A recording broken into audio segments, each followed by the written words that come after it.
companhia dos bons espíritos, dos guias, dos mentores, de todos os nossos irmãos que sempre nos acompanham nessa reunião, a quem somos mais uma vez muito agradecidos pela oportunidade de aqui novamente estarmos. Pedimos à espiritualidade que zele pelo equilíbrio vibratório no ambiente dessa sala, não permitindo a presença de entidades que não estejam alinhadas com os propósitos da reunião, principalmente aquelas que nos distraem, nos desviam o pensamento, o raciocínio, nos tiram a concentração e dificultam o nosso entendimento dos textos reservados para essa noite. E aos encarnados, nós pedimos que se concentrem nas preces, pois é dessa forma que estabelecemos uma conexão mais forte, mais intensa com os nossos irmãos no plano espiritual. É através da prece, sobretudo a prece que sai da nossa alma, do nosso coração, a prece com toda a nossa fé, com toda a nossa perseverança, na certeza de que nossos irmãos estão junto a cada um de nós, nos amparando, nos intuindo e nos conduzindo ao trabalho reservado para essa noite. Pedimos por todos os nossos irmãos que não puderam estar presentes aqui hoje, que recebam as bênçãos da espiritualidade, onde quer que estejam. Pedimos também pelos nossos lares, pelo nosso trabalho e principalmente por aqueles nossos familiares que atravessam condições de provações mais difíceis na esfera material. Pai nosso que estais no céu, santificado seja o vosso nome, venha a nós ao vosso reino, seja feita a vossa vontade, tanto na terra quanto no céu. O pão nosso de cada dia dai-nos hoje, Senhor. Perdoa, Pai, as nossas dívidas, as nossas ofensas, assim como nós perdoamos aos nossos devedores e aos nossos ofensores. E não nos deixeis cair em tentações, mas livra-nos de todo o mal, que assim seja.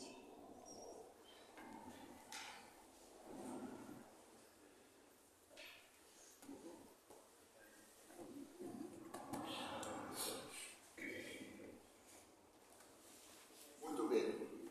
Hoje, dando continuidade aí ao estudo do livro dos Espíritos, ainda na segunda parte, no capítulo 8, que trata da emancipação da alma, nós vamos começar hoje o tópico que tem o título aí escrito: Visitas Espíritas entre Pessoas Vivas.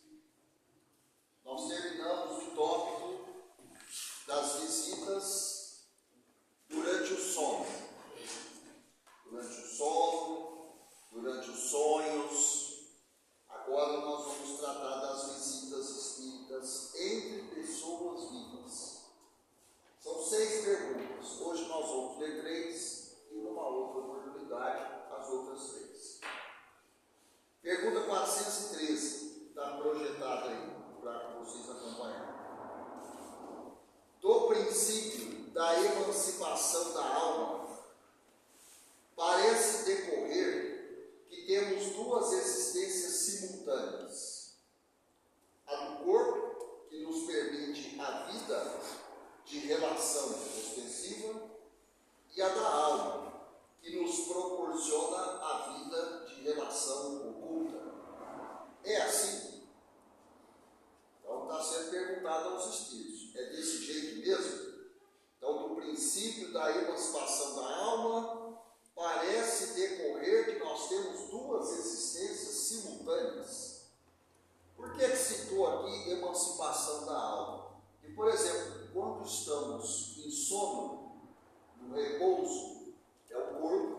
repousando.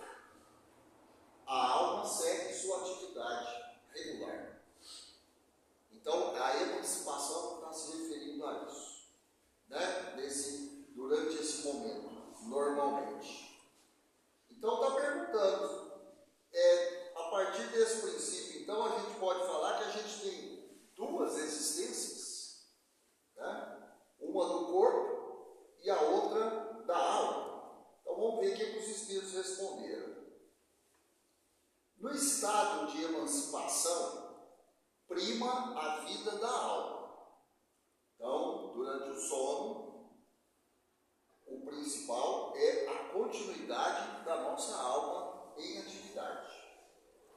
Contudo, não há verdadeiramente duas existências. Então, não tem sentido falar que nós temos duas existências quando nós estamos dormindo. O corpo está lá, repousando, dormindo, e a nossa alma em atividade. Então nós temos duas existências? Não. Paulo acabou de falar aqui que não é assim. Né? São antes duas fases.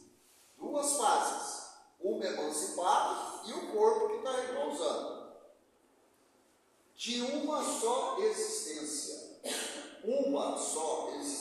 Então não são duas. Porquanto o homem não vive duplamente.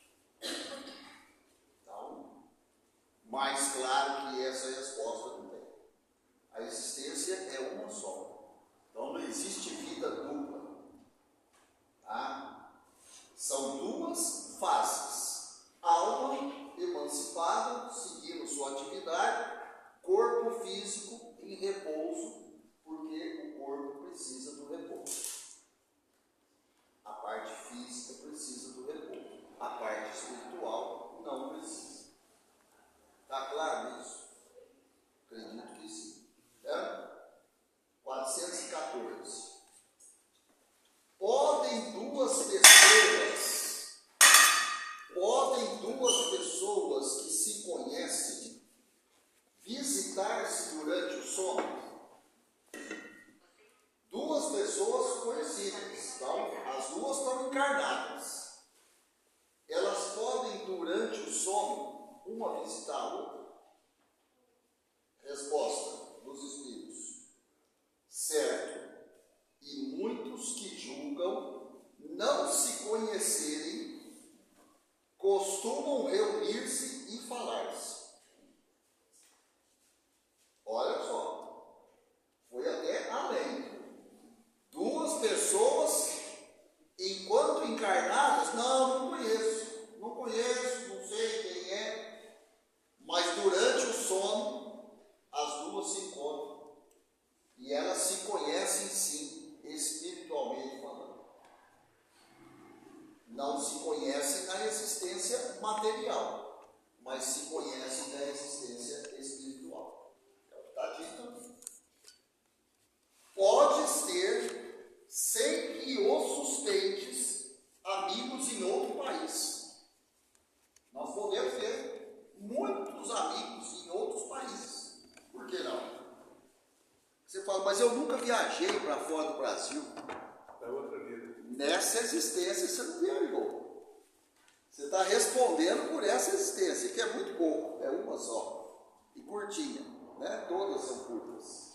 Mas você não sabe das outras. Tá? Então nós podemos ter conhecidos esparramados pelo mundo inteiro. Talvez um dia estiveram todos encarnados no mesmo lugar, mas nessa existência está cada um num canto. A amizade não acabou. A amizade espiritual permanece. Não? É tão habitual o fato de irdes encontrar-vos durante o sono com amigos e parentes. É habitual.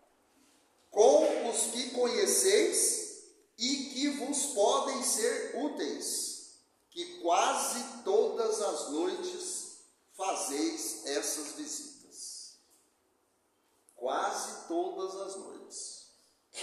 Agora, se você lembra ou não, isso é uma outra história. Não tem nada a ver. Se você lembra, eu não lembro Você não lembrar é um fato. Agora, isso não quer dizer que não esteja acontecendo.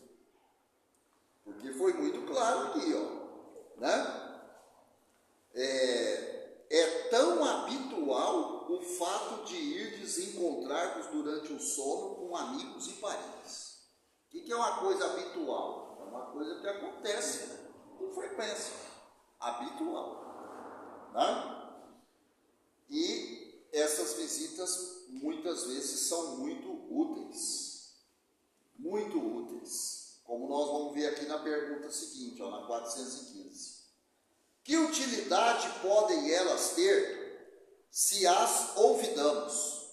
Quer dizer, que utilidade tem essas visitas se a gente não se lembra delas? Olvidar é esquecer. Porque você fala, mas eu não lembro de nada disso aí que você está falando, que eu visito conhecido, que eu visito outras pessoas. Tá, porque você esquece, né? Então, por isso que está sendo perguntado aos Espíritos, qual que é a utilidade dessas visitas? De ordinário, ao despertardes, guardais a intuição desse fato. Guardais a intuição desse fato. Que fato? Você ter visitado uma outra pessoa, que espiritualmente é conhecido seu, né? Do qual se originam certas ideias que vos vêm espontaneamente, sem que possais explicar como vos acudiram. São ideias que adquiristes nessas confabulações, nessas conversas durante o sono, nos sonhos, que você não lembra dos sonhos.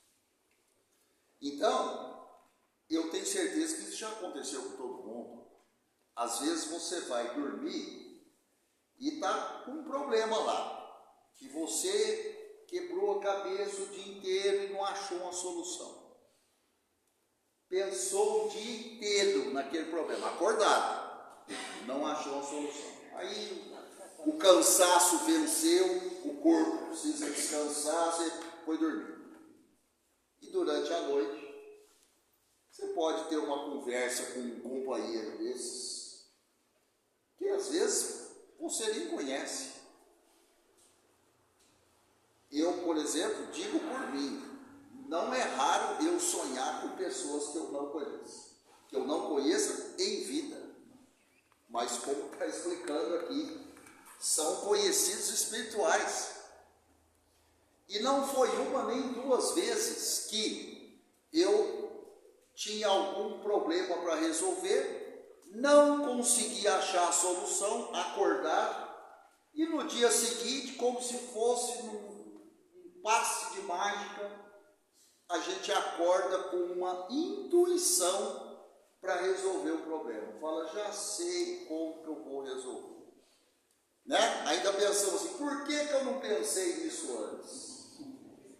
Quer dizer, precisou de ter um bate-papo à noite, no sono, no sonho, né? E nesse bate-papo, nessa confabulação, esse amigo espiritual deu um caminho. Ó, por que você não pensa nisso, assim, assim? Você vai resolver seu problema. E você vai ver que não é nada tão difícil. A solução está muito fácil. Faltava só um empurrãozinho. E o empurrãozinho é o sonho com uma pessoa que você fala, não sei nem quem é. Por que eu estou sonhando com pessoas que eu não conheço?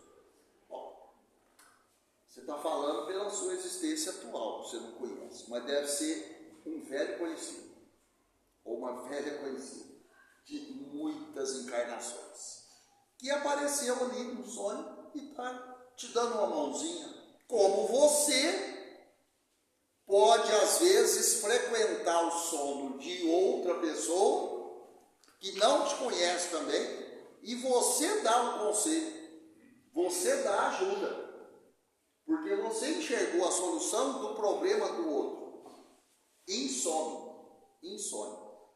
Então, é uma via de mão dupla.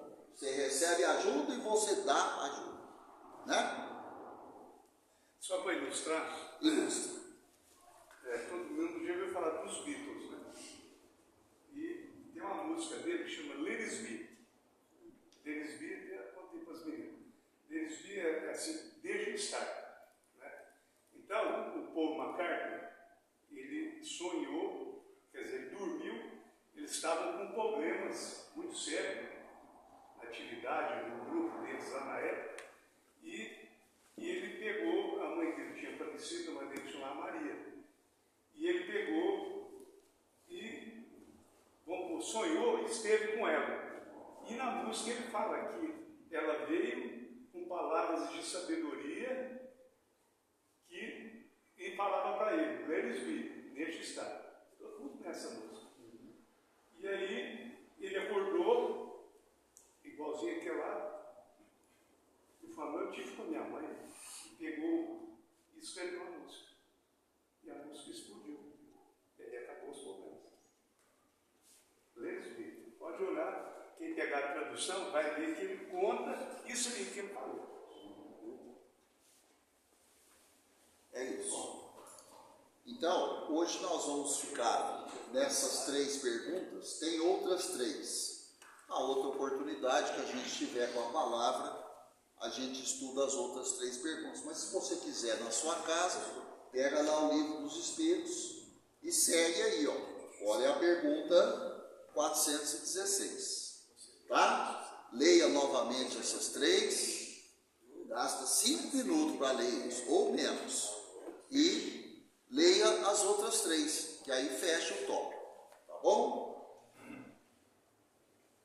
Então, fica muito claro aqui que nós temos que ter muito respeito com o momento de dormir. Temos que dormir, tem que dormir o tempo que precisa dormir, as horas necessárias. Eu estou falando isso para eu mesmo, tá?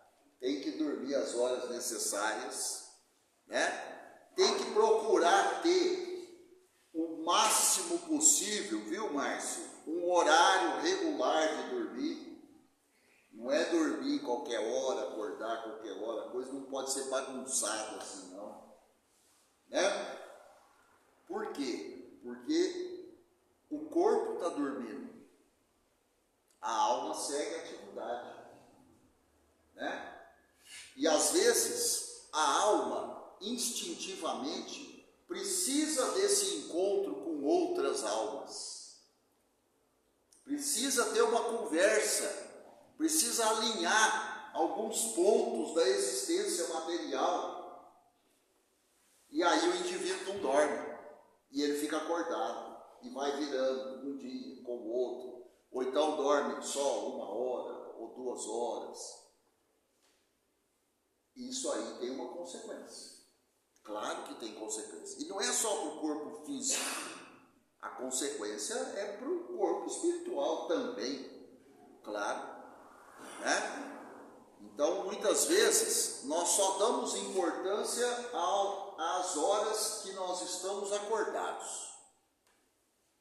As horas que nós estamos em repouso são tão ou mais importantes do que as horas que nós estamos acordados. Se não fossem importantes, não dormiríamos. Para que a gente ia dormir?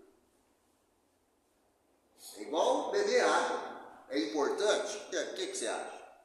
Nós somos feitos de água. Você não quer beber água? Não vai dar certo. Né? Então, pensemos nisso.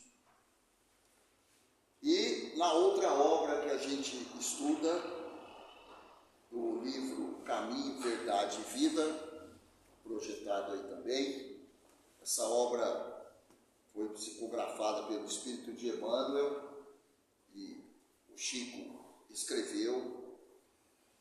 São várias lições, e todas as lições tratam de passagens bíblicas. Todas as lições desse livro são passagens bíblicas. E sempre tem um dizer bíblico no início. A lição de hoje é essa daí, ó, 44, o cego de Jericó. O cego de Jericó.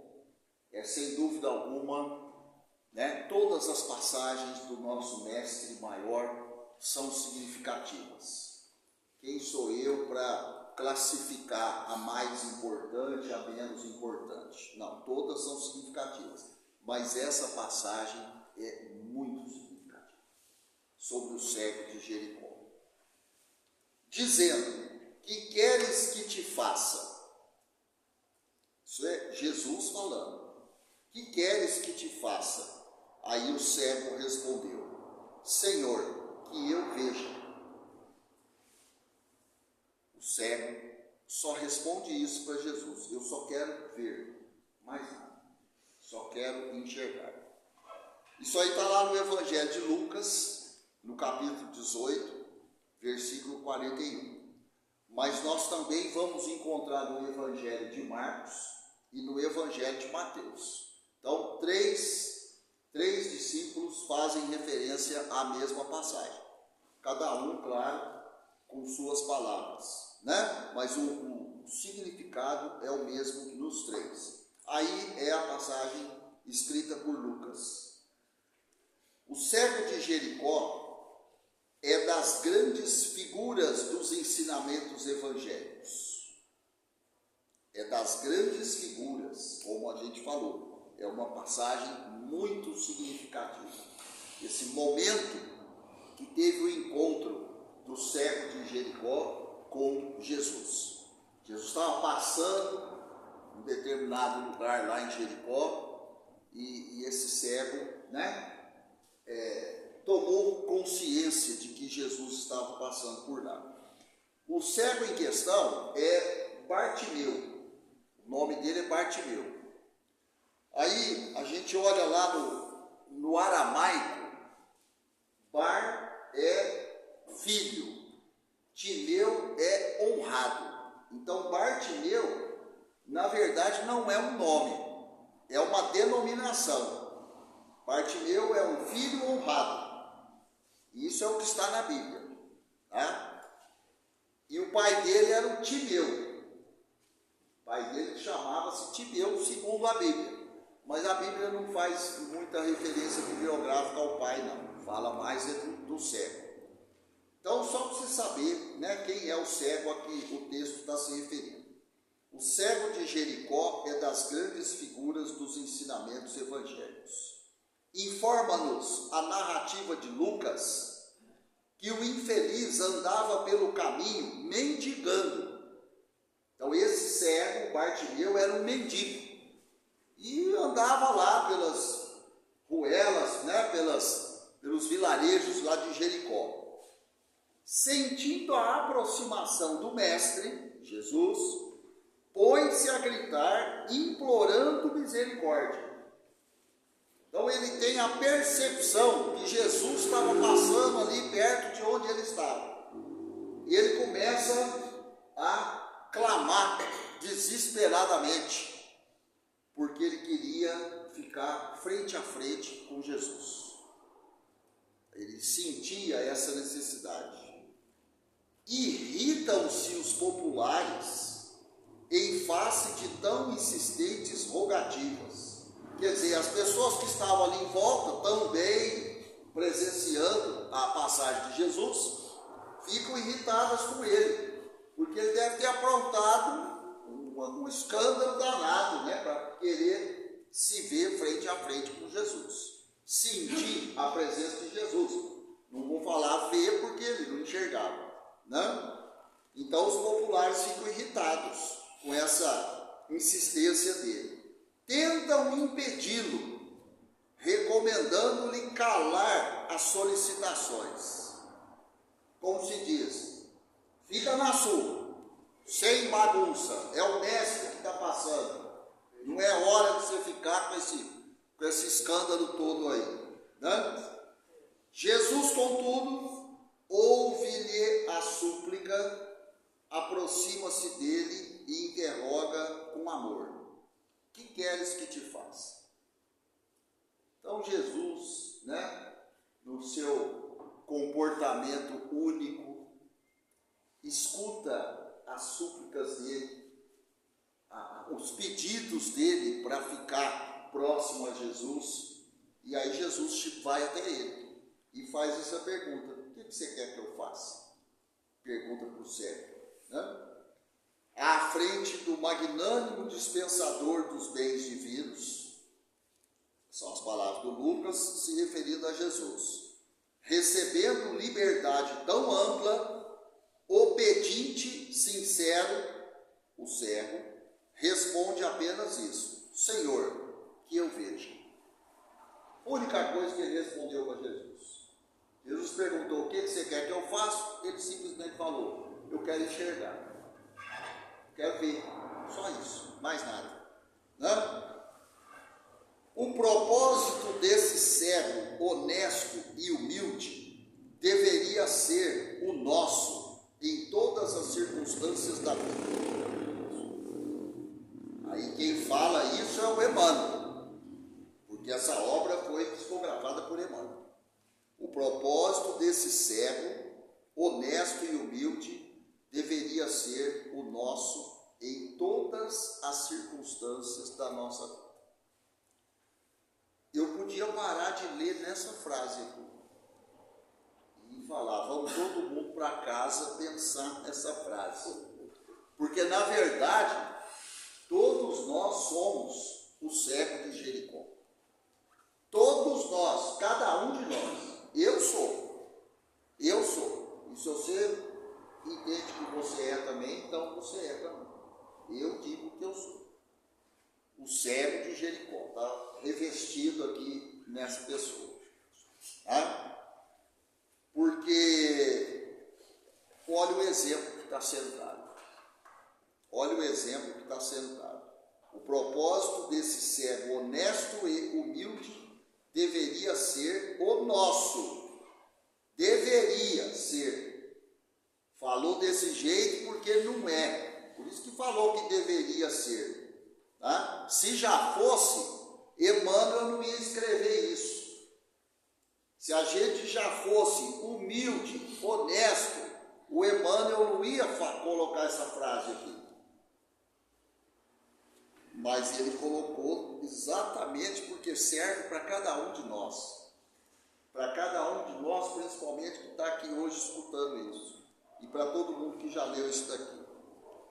Mergulhados na carne ou fora dela, somos às vezes esse mendigo de Jericó, esmolando as margens da estrada comum.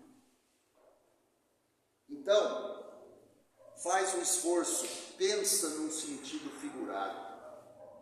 O problema vai muito além de uma deficiência visual. Estende o seu raciocínio, não fica pensando em alguém que não tem os olhos, não. Essa cegueira aqui é uma cegueira da alma. Não é a cegueira física, o olho que não funciona, não. É a cegueira da alma que o Emmanuel está se referindo. Tá?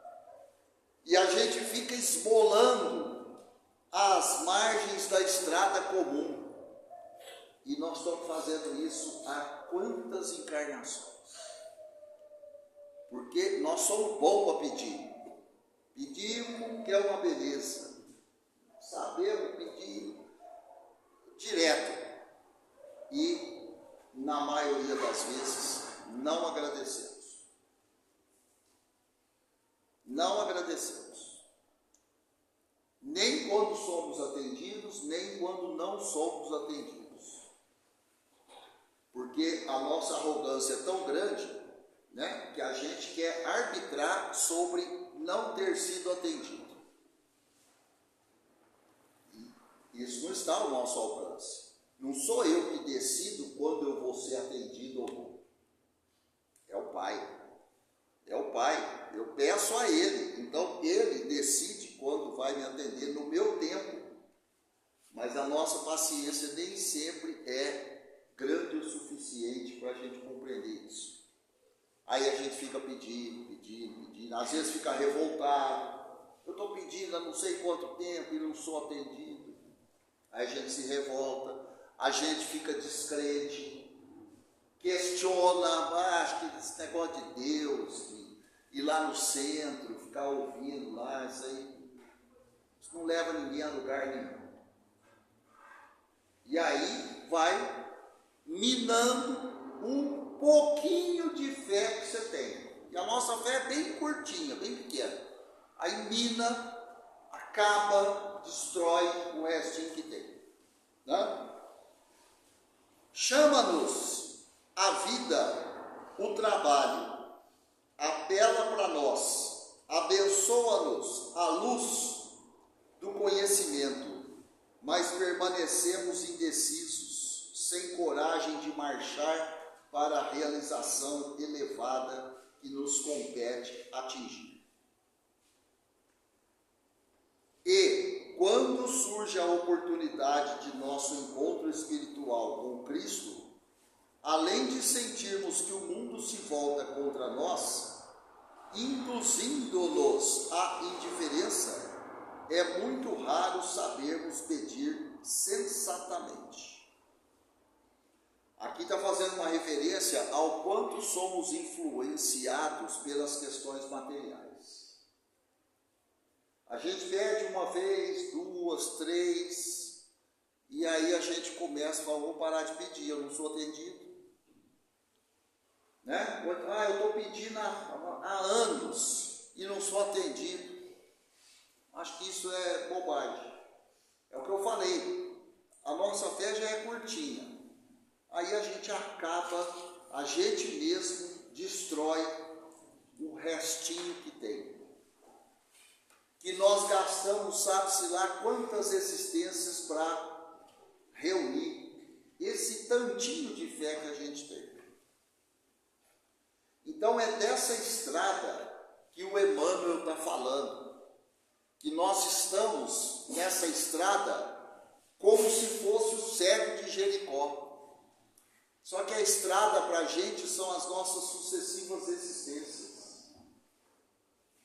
E pede, e se revolta, e reclama, e esbraveja, e descrença. E a gente segue, né? Sem aproveitar as oportunidades evolutivas que a todo instante aparecem à nossa frente. Por isso mesmo, é muito valiosa a recordação do pobrezinho mencionado no versículo de Lucas, o cego. Pobrezinho é o cego. Porquanto não é preciso compareçamos diante do Mestre com volumosa bagagem de rogativas.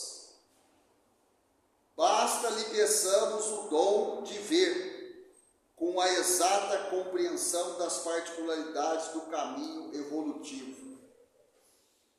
Que o Senhor, portanto, nos faça enxergar todos os fenômenos e situações, pessoas e coisas, com amor e justiça, e possuiremos o necessário à nossa alegria imortal. Ou seja, o Emmanuel aqui no final bateu pesado, né, Vória? Você fala que eu que bato pesado? Não, eu bato muito leve. Quem bate pesado é o Emmanuel. Eu estou só repetindo a chicotada que ele dá, né? Então nós temos uma imensidão de rogativas, de pedidos. Realmente, cada um de nós tem um cabedal de pedidos, interminável. Mas a gente só precisava enxergar. Só, mais nada. Todos os pedidos estariam automaticamente atendidos. E outra coisa, que ficou muito claro aqui, a partir do momento que a gente consegue enxergar o nosso mestre, irmão maior, Jesus, nós possuiremos o necessário à nossa alegria imortal.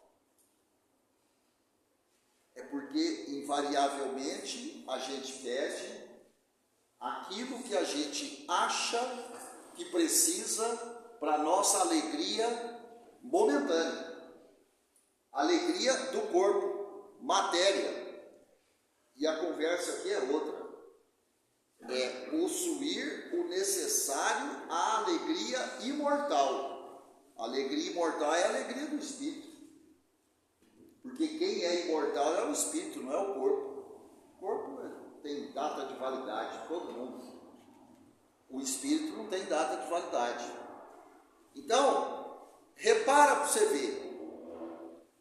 A maioria dos nossos pedidos, para não dizer todos, dizem respeito à matéria.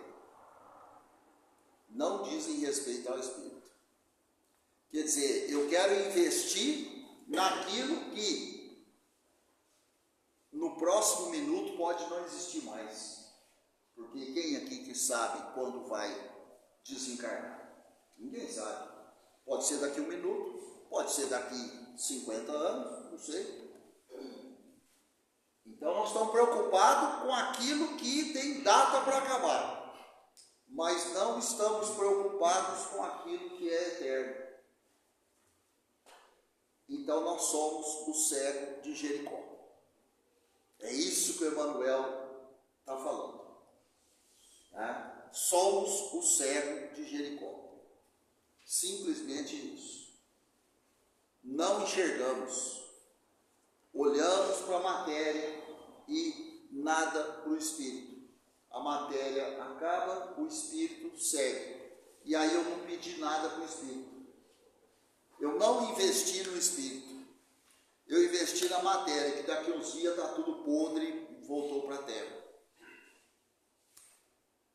Então, é uma reflexão muito profunda, muito séria, essa lição aqui do cego de Jericó.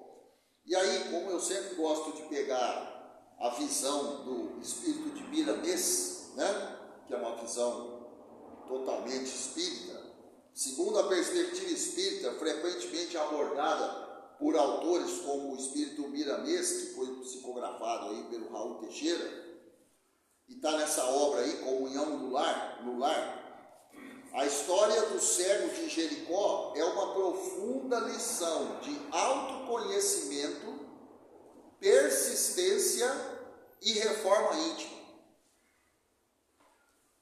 Em resumo é isso, nas palavras do Miramês, do espírito de Miramês.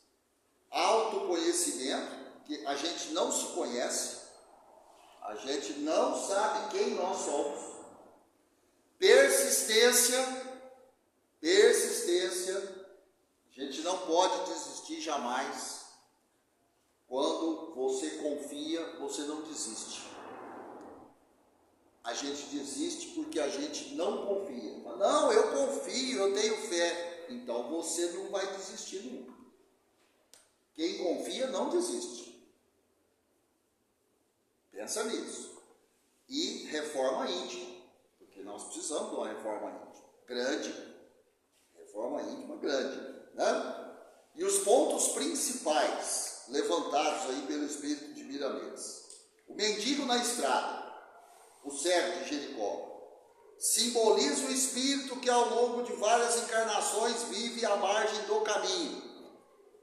Nós estamos andando sempre pela beirada, nunca no caminho que deveríamos andar, esmolando amor e atenção, sem se esforçar para conhecer a verdade espiritual. A cegueira não é apenas física, mas a ignorância da realidade espiritual, chamada cegueira da alma. É o que eu falei, não é o cara não tem o olho, não enxerga, não, é a cegueira da alma. Essa lição está falando da cegueira da alma. Quem pensar só num cego, sem a visão, sem os olhos, pensou muito curto. E esse está muito cego. A alma está muito cega. O clamor do cego, ao saber que Jesus, o Cristo, a luz, passa, o cego grita por misericórdia. Isso representa o momento em que o espírito cansado de sofrer reconhece sua necessidade de ajuda e busca ativamente a Jesus, superando a indiferença.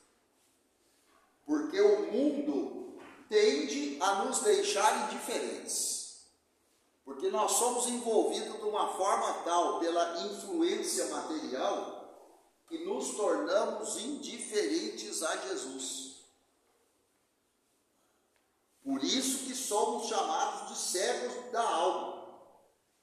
A gente se torna frio, se torna bruto, indiferente, distante do mestre, né? Aí fica tudo escuro, daí a cegueira da alma.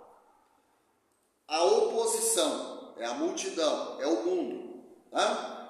As pessoas pedindo que ele se cale, porque deram a maior dura nele lá, quando aconteceu esse episódio.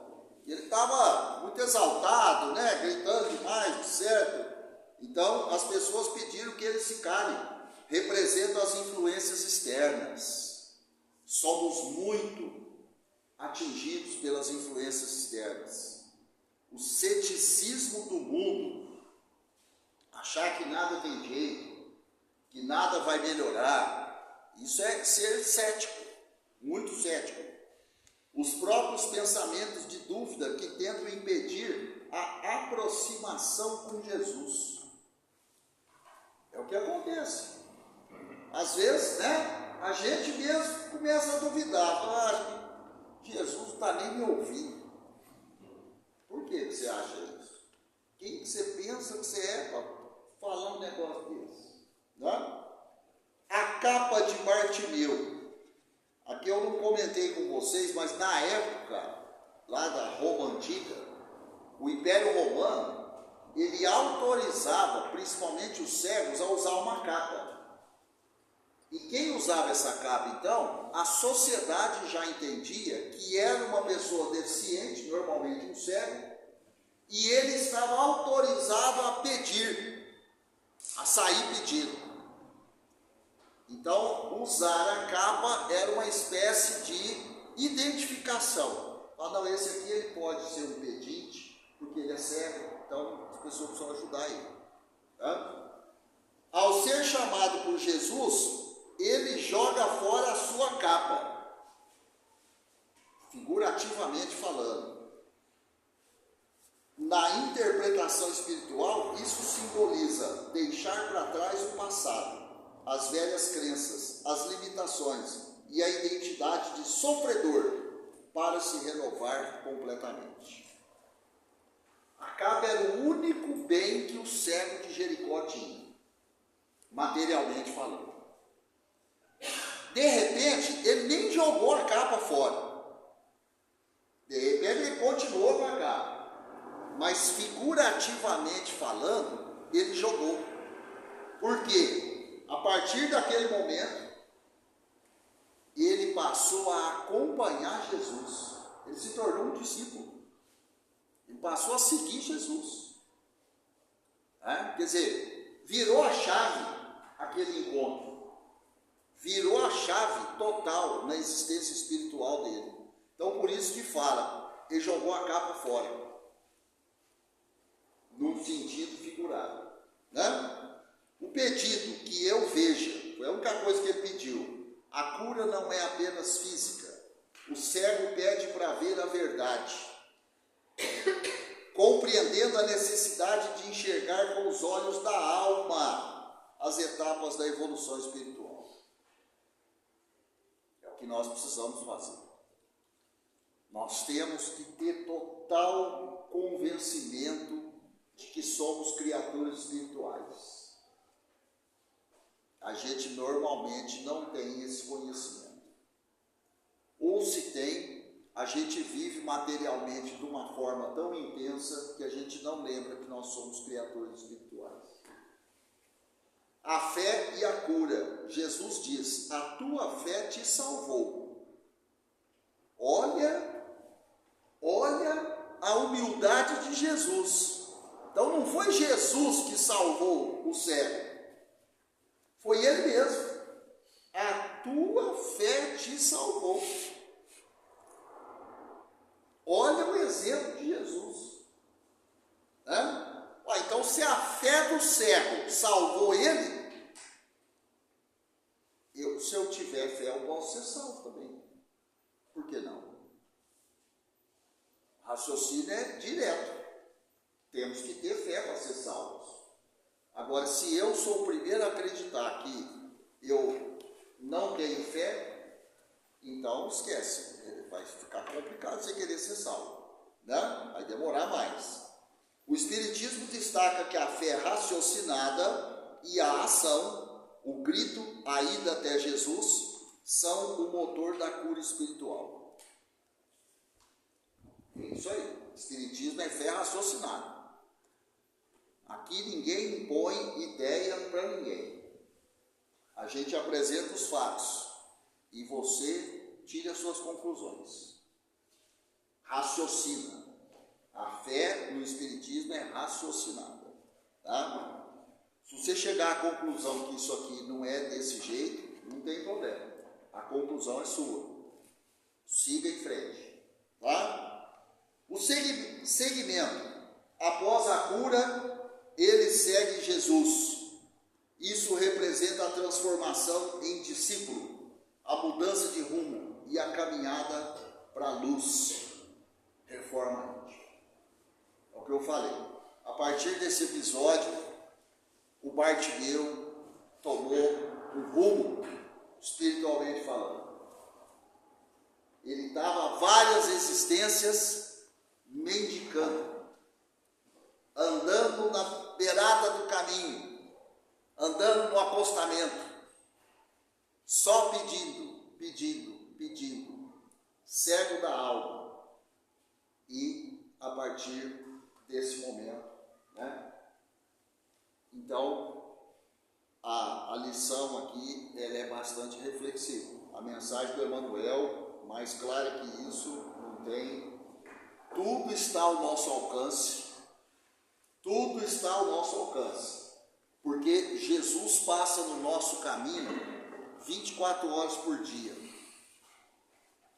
24 horas por dia. Ele não para de passar no caminho de cada um de nós. Agora, outra história é eu querer vê-lo. Está passando. Mas não tem como ele me obrigar a vê-lo. Eu preciso querer vê-lo. Eu preciso querer deixar de ser cego e passar a seguir. É o livre-arbítrio que cada um de nós temos. Certo? Então é isso. A mensagem de hoje. Vamos. Algum aviso? Eu quero. Pode falar. Quero aproveitar esse texto aqui e lembrar que esse friozinho, nossos irmãozinhos invisíveis aí, está passando frio. Então, eu estou falando para mim, tá? Você olha seu guarda-roupa lá para você ver o tanto de blusa que está lá que você não usa, tem 1 ano, 2 anos, 5 anos, 10 anos, né? Tirar e trazer para a gente poder distribuir para esse pessoal que fica dormindo na rua, né? Não é brincadeira, não. Cobertor, né? Então tá aí aberta a campanha para a gente tentar ajudar eles. Obrigado.